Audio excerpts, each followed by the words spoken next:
Halo Mama, halo Papa. Kembali lagi di YouTube channel Cerita Ya. Di vlog ke-11 ini adalah edisi Q&A part 2. Seperti apa nanti pertanyaan yang muncul?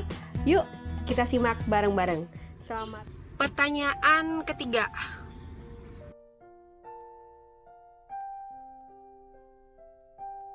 Kebetulan, geser sini, geser sini. Kebetulan terapi ayah itu sekarang ada 3. Liatin gambarnya dong. Tuh, ayah gambar apa nih? Ini apa? Apel warnanya merah. Nah, terapi ayah itu terdiri 3. Ada terapi sensori integrasi, terapi okupasi, dan terapi wicara. Masing-masing durasinya 2 kali seminggu. Jadi ada 6 kali terapi.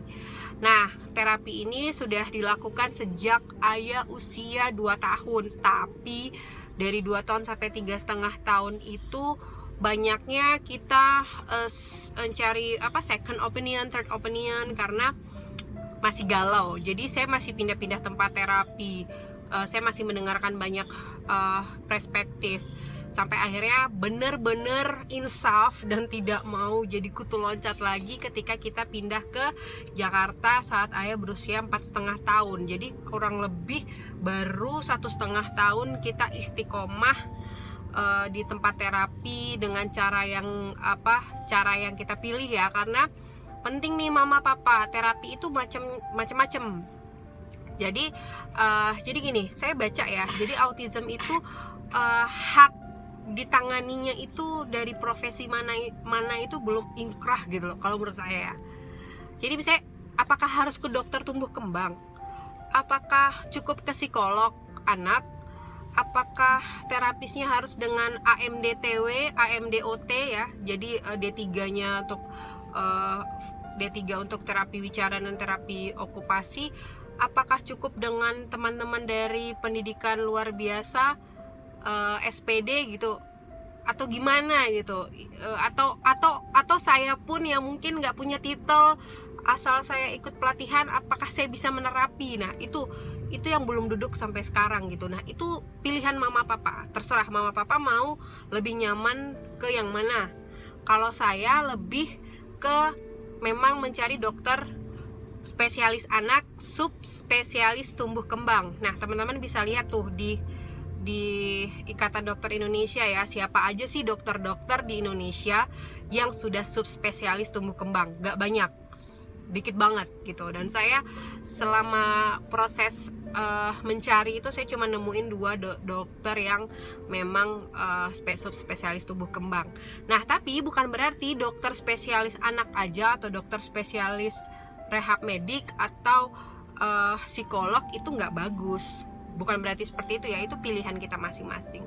Karena saya sudah mencoba ke psikolog, saya udah nyoba ke dokter yang anak doang, saya pernah ke dokter spesialis tumbuh kembang, saya pernah ke psikolog anak, psikolog yang memang katanya spesialis autism, saya pernah juga ke teman-teman dari pendidikan luar biasa. Nah, saat berdiskusi, saat bertukar pikiran, saya lebih nyambungnya ke dokter yang tumbuh kembang, subspesialis tumbuh kembang. Meskipun ini nanti kita pindah domisili, kita nggak dapet nih antrian di dokter tersebut, jadi kita akhirnya pindah tempat terapi ke dokter dengan spesialis bukan subspesialis tumbuh kembang. It's okay, asalkan kita masih sejalan saat diskusi. Ada metode-metode terapi juga nih Mama Papa. Ada metode yang paling terkenal itu ABA ya, Applied Behavior Analysis. Bener nggak sih? Ntar kita tulis ABA. Nah itu banyak banget di tempat terapi yang ada menggunakan metode itu. Nah saya nggak cocok sama metode itu karena memang ternyata tidak cocok juga diaplikasikan oleh ke ayah gitu. Karena nanti ayah, kata terapisnya, nanti bakal jadi robot tersistem. Sedangkan ayah butuh melepaskan kekakuannya, dia harus lebih fleksibel. Itu nanti diskusinya panjang tuh kalau soal yang kayak gitu. Tapi intinya bebas mau metode yang mana, yang penting yang cocok buat Ananda. Dan yang paling penting lagi tuh terlihat prosesnya. Jadi kalau mengukur metode ini cocok nggak sih Ma, cocok nggak sih Pak, kita lihat dalam 3 bulan apakah anak kita mengalami perkembangan sesuai milestone, bener nggak sih milestone, atau enggak gitu, ataukah makin kaku apa gimana, nanti kita bisa menilai sendiri. Dan yang penting kita harus diskusi sama terapis gitu ya. Ayah nih, tadi dia gambar apel, sekarang tebak gambar apa? Ini gambar apa? Ini apa kak? Gambar? Apa? Donat. Oke.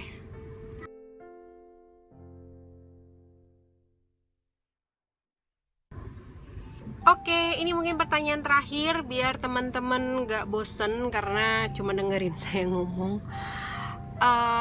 Pertanyaannya adalah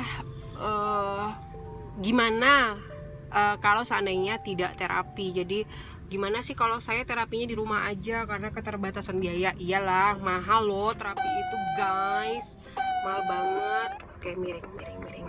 Ntar ya. Nah, sebenarnya gini, kemarin saya sempat baru diskusi sama terapisnya ya.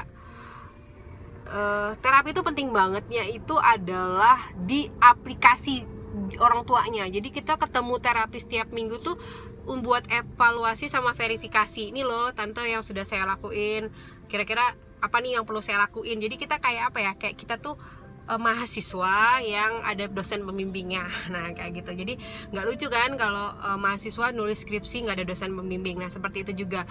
Jadi nggak lucu kalau anak kita stimulus di rumah tapi kita nggak punya tempat untuk diskusi dan memverifikasi apakah yang kita lakukan sudah benar. Jadi itu sebenarnya fungsi dari terapi. Tips buat mama papa yang mungkin keterbatasan biaya adalah ya minimal lah satu item terapi itu 1 kali seminggu ya, buat konsultasi lah setidaknya.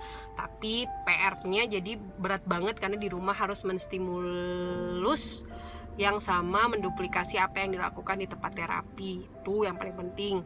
Terus kalau anak tidak diterapi, ya Allah jangan sampai ada yang bilang nih ya, lebih baik anaknya terapi daripada sekolah, saking terapi itu penting banget.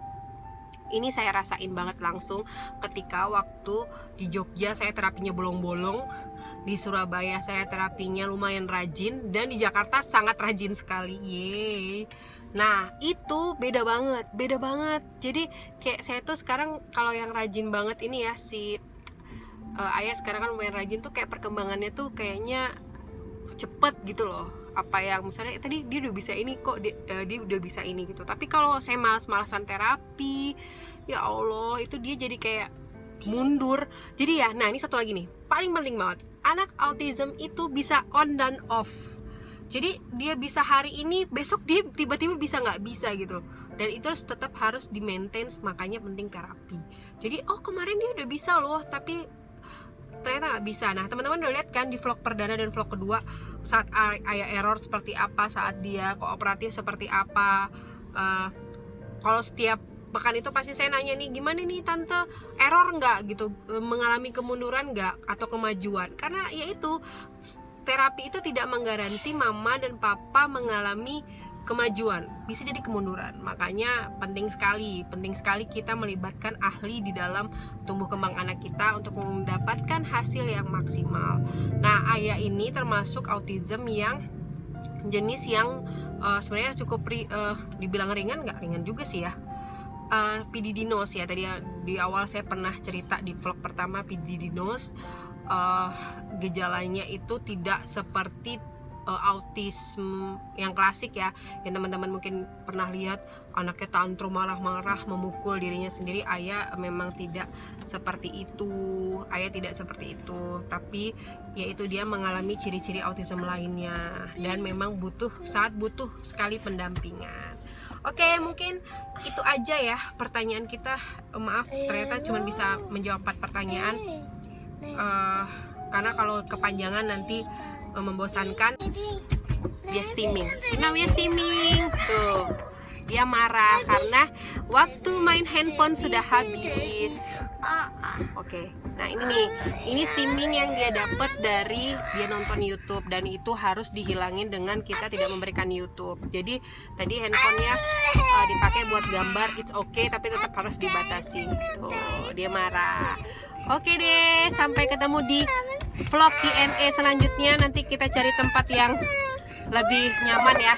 Aduh, dadah dulu dong kak, dadah dulu dong, dadah guys gitu.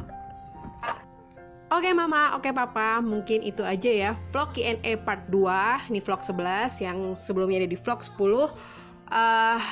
Jangan lupa di subscribe. Itu adanya ya udah nangis.